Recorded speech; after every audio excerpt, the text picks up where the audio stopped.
मैं डॉक्टर हर्षवर्धन भारतीय संविधान और राजनीतिक व्यवस्था की कक्षा में आपका स्वागत करता हूं। मित्रों, संविधान में हमने शुरू से लेकर के राष्ट्रपति उपराष्ट्रपति के पढ़ चुके हैं और आज हमें देखना है मंत्रिपरिषद। राष्ट्रपति का चैप्टर जिन्होंने नहीं पढ़ा है, उपराष्ट्रपति का चैप्टर जिन्होंने नहीं पढ़ा है, वो पहले हमारी प्ले लिस्ट में जाएं और पीछे से वीडियो सारे देखते चले आएं।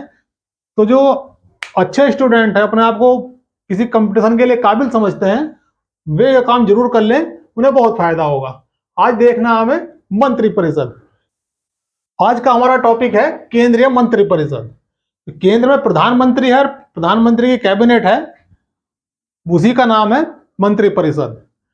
तो कुछ मंत्रिपरिषद और कैबिनेट मंत्री कोई अंतर नहीं है संविधान के अनुसार। सामान्य रूप से कहते हैं कैबिनेट मंत्री है या मंत्री है, राज्य मंत्री है, पर संविधान में किसी को कैबिनेट मंत्री का या राज्य मंत्री का ऐसे कोई दर्जे की बात नहीं की गई है। वहां सभी मंत्री हैं, तो नाम है मंत्री परिषद। अनुच्छेद 74 और 75 में मंत्री परिषद के बारे में है। तो हम देखते हैं 74 एक मंत्री परिषद होगी। अनुच्छेद 74 का फर्स्ट पार्ट कहता है कि एक मंत्री परिषद होगी, मंत्री जिसका प्रमुख प्रधानमंत्री होगा। जो भी व्यक्ति प्रधानमंत्री है वो मंत्री परिषद का प्रमुख है। काम क्या है मंत्री परिषद का? जो राष्ट्रपति को उसके कार्यों में सलाह एवं सहयोग देगी। जब हमने राष्ट्रपति का पढ़ा था कि एक राष्ट्रपति होगा जो कार्यपालिका का प्रमुख है, तो वही है जो प्रधानमंत्री का मंत्री परिषद का काम है राष्ट्रपति को उसके कामों में सलाह और सहयोग देना।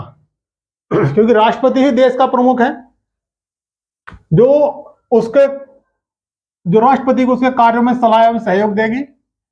मूल संविधान में यहां तक ही था कि एक मंत्री परिषद होगी जो राष्ट्रपति को उसके कार्यों में सलाह एवं सहयोग देगी। 1942 में 1976 में 42वां संविधान संशोधन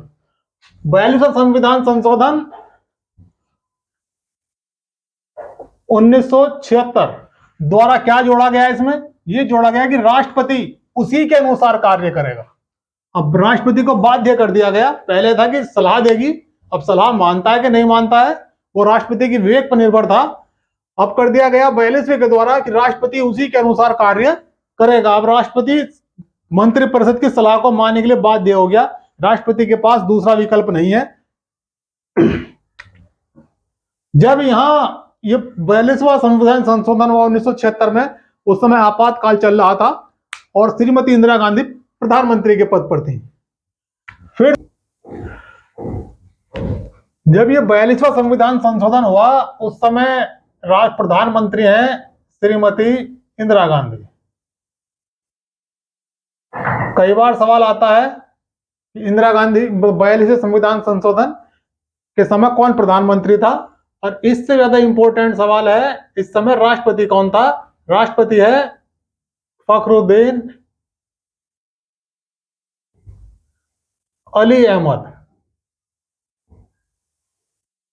फखरुद्दीन अली अहमद, जब 42वां संविधान संशोधन हुआ उस समय फखरुद्दीन अली अहमद राष्ट्रपति हैं।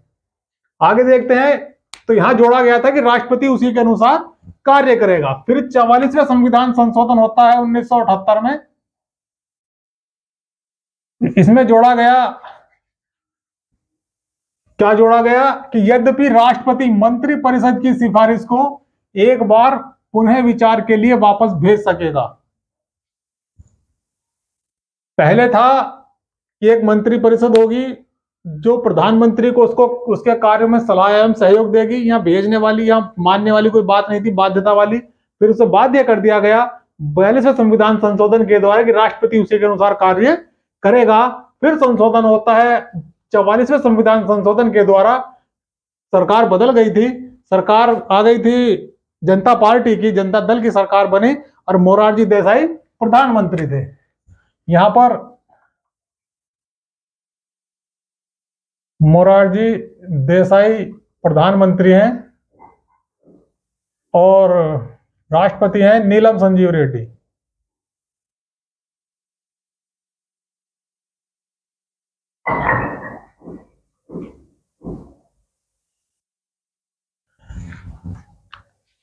44वें संविधान संशोधन के द्वारा जोड़ा गया। यद्यपि राष्ट्रपति मंत्रिपरिषद की सिफारिश को एक बार पुनः विचार हेतु वापस भेज सकता है। राष्ट्रपति को एक बार पुनः विचार की छूट दे दी गई है कि दोबारा वापस भेज दो। और फिर क्या है, यदि मंत्रिपरिषद पुनः वही सिफारिश करती है, यदि मंत्रिपरिषद पुनः वही सिफारिश करती है जो पहले की थी, तो राष्ट्रपति उसे मानने के लिए बाध्य होगा। अब राष्ट्रपति नहीं कहेगा कि एक बार और विचार कर लो, फिर उस पर राष्ट्रपति को साइन करना मजबूरी होगी। ये स्थिति बनी है 44वें संविधान संशोधन के द्वारा, जब मोरारजी देसाई प्रधानमंत्री हैं और नीलम संजीव रेड्डी राष्ट्रपति हैं। एक इसका सेकंड पार्ट है कि मंत्रिपरिषद ने राष्ट्रपति को क्या सलाह दी, उसे किसी न्यायालय में चुनौती नहीं दी जा सकती। मंत्रिपरिषद राष्ट्रपति के पास क्या सिफारिश भेज रही है, कोई ये नहीं कहेगा गलत भेज दिया कि सही भेज दिया, चलो सुप्रीम कोर्ट, चलो हाई कोर्ट, ऐसा कोई प्रावधान नहीं है। जो सलाह दे दी तो दे दी, काम खत्म। नेक्स्ट है, आगे देखते हैं अनुच्छेद 75 का फर्स्ट पार्ट, प्रधानमंत्री की नियुक्ति राष्ट्रपति करेगा। ये ऊपर भी देख लिया था हमने कि प्रधानमंत्री की नियुक्ति राष्ट्रपति करेगा, पर राष्ट्रपति किस व्यक्ति को प्रधानमंत्री बनाएगा? राष्ट्रपति उस व्यक्ति को प्रधानमंत्री बनाएगा, प्रधानमंत्री नियुक्त करेगा जो लोकसभा में बहुमत दल का नेता हो। लोकसभा में बहुमत दल का नेता होना जरूरी है, मतलब लोकसभा का बहुमत जिस व्यक्ति के साथ होगा, राष्ट्रपति उसी व्यक्ति को प्रधानमंत्री नियुक्त करेगा। याद रखना है कि प्रधानमंत्री की नियुक्ति है, चुनाव नहीं है। जो चुनाव है वो लोकसभा के सदस्यों का चुनाव है, प्रधानमंत्री का चुनाव नहीं हो रहा है। चुनाव या तो राष्ट्रपति का हुआ था, या लोकसभा के राज्यसभा के सदस्यों का चुनाव होता है। प्रधानमंत्री का कहीं कोई चुनाव नहीं है, चुनाव केवल लोकसभा के सदस्यों का हुआ था। और उन्हीं लोकसभा के सदस्यों में से जिसके साथ बहुमत होगा, जिस व्यक्ति के साथ, चाहे वो लोकसभा का सदस्य हो या बाहर का भी हो सकता है कोई, जो लोकसभा में बहुमत दल का नेता होगा। अब किसी बाहर वाले को मंत्री बना दिया, किसी बाहर वाले को प्रधानमंत्री बना दिया है जो लोकसभा का सदस्य नहीं है, उसके लिए प्रावधान, यदि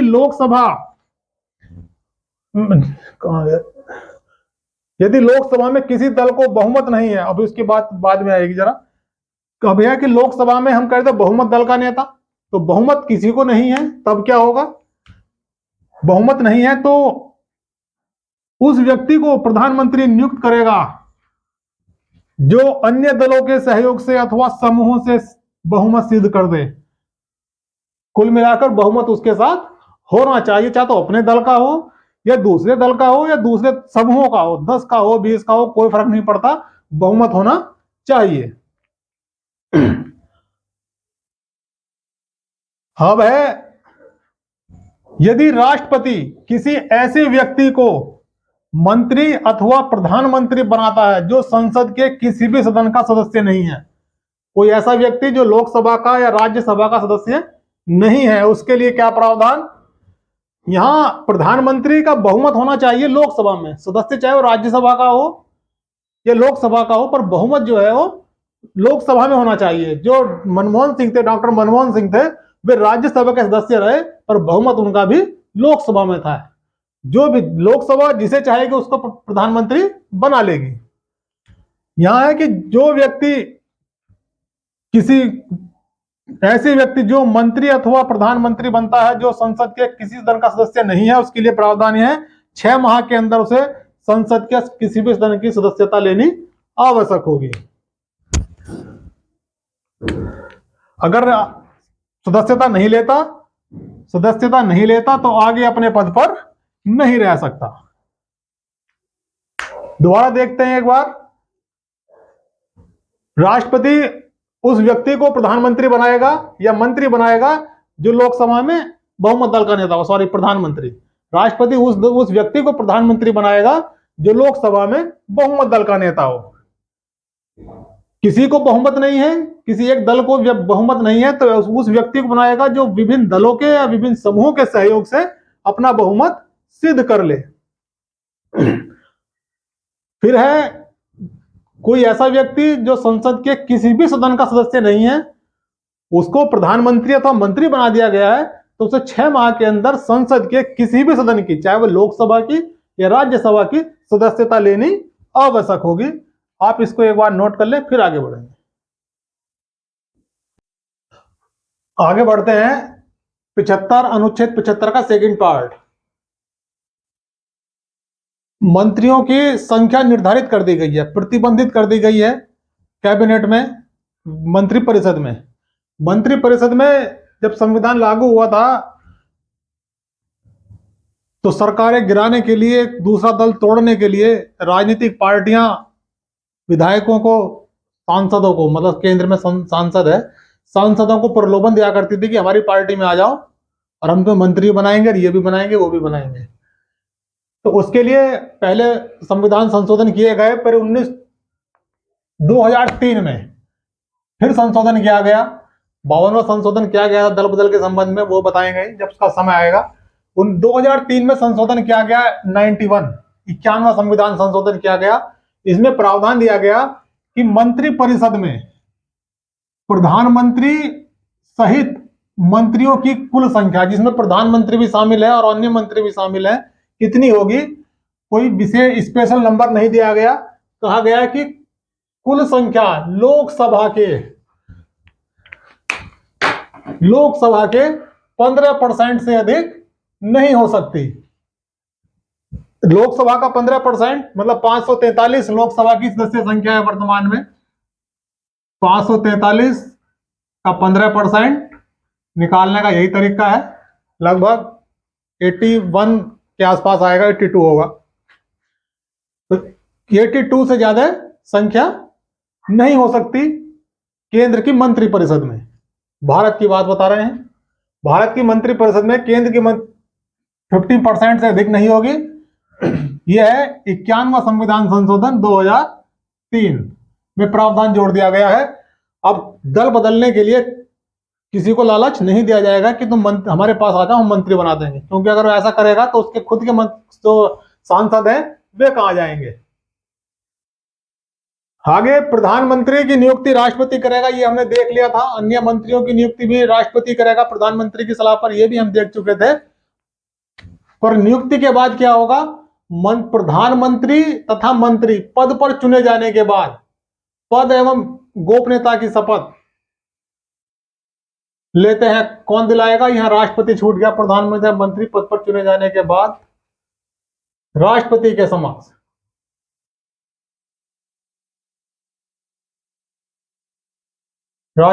समक्ष पद एवं गोपनीयता की शपथ लेते हैं। संविधान में मंत्रियों के स्तर का कोई प्रावधान नहीं है कि कौन कैबिनेट मंत्री होगा, कौन राज्य मंत्री होगा, कौन उप प्रधानमंत्री होगा। इस तरह का कोई विभाजन नहीं किया गया है। संविधान में मंत्रियों के स्तर का कोई प्रावधान नहीं है। यह प्रधानमंत्री की इच्छा पर निर्भर करता है कि वो किसको कैबिनेट मंत्री बनाता है, किसको राज्य मंत्री का दर्जा देता है, किसी को प्रधानमंत्री बनाए या ना बनाए। कुछ प्रधानमंत्रियों ने अपने उप प्रधानमंत्री भी बनाए हैं, पर 2-4 नहीं बनाए, अधिकांश ने नहीं बनाए।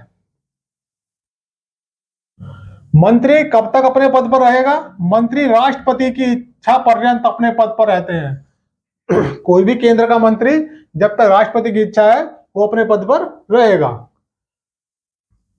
प्रधानमंत्री तथा मंत्री किसी भी समय राष्ट्रपति को अपना त्याग पत्र सौंप सकते हैं। शपथ भी दिलवाई थी राष्ट्रपति ने, नियुक्ति भी करी थी राष्ट्रपति ने, शपथ भी राष्ट्रपति ने दिलवाई और त्याग पत्र भी राष्ट्रपति को ही देंगे। राष्ट्रपति को अपना त्याग पत्र सौंप सकते हैं।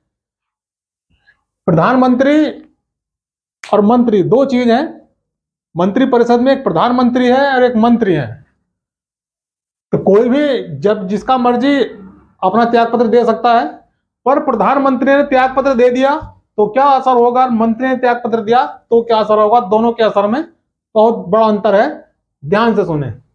किसी मंत्री ने त्याग पत्र दिया, केंद्र की मंत्रिपरिषद है, किसी एक मंत्री ने उसमें त्याग पत्र दे दिया तो पूरी मंत्रिपरिषद को कोई फर्क नहीं पड़ेगा, प्रधानमंत्री पर उसका कोई फर्क नहीं पड़ता। केवल उस मंत्री का इस्तीफा माना जाएगा कि वो अपने घर को चला गया। अगर प्रधानमंत्री ने त्याग पत्र दे दिया तो क्या होगा, तो प्रधानमंत्री ने अगर त्याग पत्र दिया तो सारी मंत्रिपरिषद खत्म। प्रधानमंत्री के त्याग पत्र का तात्पर्य होगा, प्रधानमंत्री के त्याग पत्र का तात्पर्य होगा पूरी मंत्रिपरिषद का त्याग पत्र। वर्तमान में प्रधानमंत्री नरेंद्र मोदी हैं। अगर नरेंद्र मोदी ने त्यागपत्र दे दिया तो इसका मतलब सारी मंत्रिपरिषद खत्म, नए तरह से मंत्रिपरिषद गठन होगा। जबकि किसी एक मंत्री के त्यागपत्र का तात्पर्य होगा केवल उसी मंत्री का त्यागपत्र। बहुत सारे मंत्री हैं, 82 से मंत्री ज्यादा नहीं हो सकते। वर्तमान में कितने हैं पता नहीं मुझे, परंतु किसी एक मंत्री ने त्यागपत्र दिया। जैसे गृह मंत्री हैं अमित शाह, अगर अमित शाह त्यागपत्र दे देते हैं तो उसका फर्क किसी अन्य मंत्री पर नहीं पड़ेगा, प्रधानमंत्री पर उसका फर्क नहीं पड़ेगा। प्रधानमंत्री तथा मंत्रियों को उतना वेतन और सुविधाएं मिलती हैं जितना संसद निर्धारित करती है। प्रधानमंत्री का या मंत्री का मतलब कहने का तात्पर्य है कि मंत्रिपरिषद का वेतन और सुविधाओं को निर्धारित करने वाली संस्था जो है वो संसद है। राष्ट्रपति को भी उतना वेतन सुविधाएं मिलती हैं जितना संसद निर्धारित करती है, उपराष्ट्रपति को भी उतना वेतन सुविधाएं मिलती हैं जितना संसद निर्धारित करती है। और यही बात मंत्रिपरिषद वाले में भी है, प्रधानमंत्री और मंत्रियों के में भी यही संबंध है, यही बात है कि जितना संसद निर्धारित करती है। आगे है मंत्रिपरिषद सामूहिक रूप से संसद के प्रति उत्तरदायी है। मंत्रिपरिषद को जवाब कहां देना है? संसद में जाकर के। मंत्री, कोई भी मंत्री जो भी काम करेगा, मंत्रिपरिषद जो भी काम करेगी, प्रधानमंत्री जो भी काम करेंगे, उसको उत्तर देना पड़ता है उन्हें संसद में जाकर के। वहां उनसे सवाल जवाब होते हैं। आपने टीवी पर देखा हो संसद की कार्यवाही, प्रश्नोत्तर होता है, शून्यकाल होता है, वो सब मंत्री जवाब दे हैं तभी होता है वहां। मंत्रिपरिषद के संबंध में चैप्टर लगभग पूरा हो चुका है, आप इसको ध्यान से पढ़ें। फिर एक बार निवेदन करूंगा, जिन्होंने पुराने वीडियो नहीं देखे हैं वो हमारी प्लेलिस्ट में जाए। प्लेलिस्ट जो है वो संविधान और राजनीतिक व्यवस्था के नाम से है। बहुत सारे वीडियोस में पढ़ चुके हैं अब तक। जो अच्छे स्टूडेंट हैं, किसी कंपनी को पास करने का इरादा रखते हैं, वो उनको जरूर देखें। आज के लिए इतना ही, धन्यवाद। अगले वीडियो में मिलेंगे अविश्वास प्रस्ताव के साथ।